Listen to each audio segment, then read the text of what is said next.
Andrea Piazzolla ha rilasciato un'intervista al settimanale Gente, in cui è tornato a parlare dei soldi lasciati alla diva. Dopo la morte di Gina Lollobrigida, avvenuta lo scorso 16 gennaio, i conflitti familiari e l'eredità lasciata dalla diva hanno dato via a una serie infinita di polemiche. Al centro della diatriba, da una parte il figlio dell'attrice, Andrea Milco, e dall'altra il suo fidanzato assistente, Andrea Piazzolla. Piazzolla è stato al fianco di Gina negli ultimi 12 anni della sua vita, diventando per lei un vero e proprio figlioccio. Il giovane è stato spesso accusato di aver sfruttato la donna per un tornaconto personale, arrivando addirittura ad allontanarla dalla sua stessa famiglia. In realtà Andrea ha sempre smentito questa versione e ha più volte ribadito il forte legame con la diva e il grandissimo dolore provato per la sua scomparsa. A distanza di 2 mesi dalla sua morte, Piazzolla ha rilasciato un'intervista settimanale in cui ha fatto nuove rivelazioni sui soldi lasciati dalla Lollobrigida. Andrea ha confessato di aver ricevuto numerosi regali da parte di Gina, che alla fine ammonterebbero la cifra di circa 600.000 euro.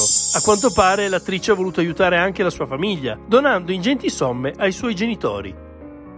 Gina ha voluto farmi dei regali e li ha fatti, è vero. Parliamo di una Ferrari, una moto, Ducati e una Ford. La Ferrari e la Ford le ho rivendute rispettivamente, vado a memoria, per 225.000 euro e 90.000 euro. In più c'è stato un bonifico dal conto di Gina a favore dei miei genitori di 271.000 euro per estinguere il mutuo della casa. In totale parliamo di circa 600.000 euro. Dopodiché Piazzolla è tornato a parlare del figlio della Lollobrigida, Andrea Milko Skofic.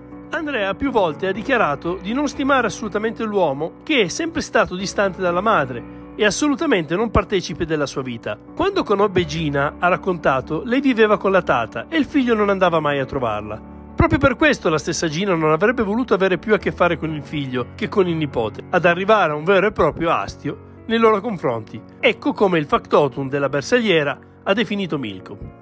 In 2 parole, sangue freddo, non ho mai visto da parte sua una manifestazione di amore e dolcezza nei confronti di sua mamma. Spazio poi alle numerose minacce ricevute proprio a causa del suo rapporto con l'attrice. Come menzionato prima, Andrea è da sempre vittima di molte critiche e a quanto pare l'avrebbero portato a vivere fatti decisamente sinistri. Il 35enne ha raccontato nella primavera del 2017 ha intravisto una persona fuori la casa che condivideva con Gina. Ero appena tornato a casa, alla villa, ero al telefono e subito mi accorsi che uno dei cancelli non era chiuso come l'avevo lasciato. Sono sceso dalla macchina, che era ancora accesa, ho visto una persona a una quarantina di metri, una fiammata, e ho sentito 3 colpi.